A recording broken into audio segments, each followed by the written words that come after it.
41 உயிர் கரூரில் உயிரிழந்தாங்க.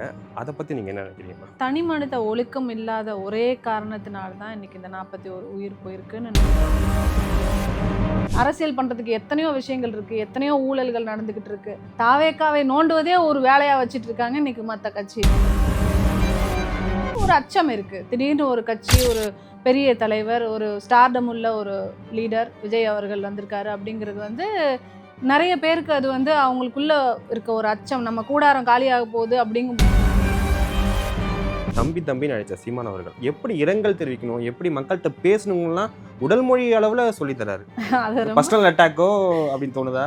அது எப்படி சொல்றது, அது ரொம்ப காமெடியாகவும் இருக்கு, அவர் பண்றது ரொம்ப ஃபன்னியா இருக்கு. ஆனால் தளபதி விஜய் அவர்கள் அவரோட பேரை கூட ஒரு நாளும் உச்சரிச்சது கிடையாது.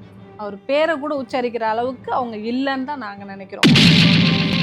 ரசிகர் கூட்டமா இல்லை தொண்டர்கள் கூட்டமா? ரசிகர் கூட்டம் தான் தொண்டர் கூட்டம், தொண்டர் கூட்டம் தான் ரசிகர் கூட்டம். ரசிகரும் தொண்டரும் நீங்கள் வேற வேறையா பார்க்குறீங்க. ரசிகர் தான் தொண்டர். இல்லை, எந்த தொண்டரும் டிரான்ஸ்ஃபார்மில் ஏறி இது பண்ண மாட்டாங்க.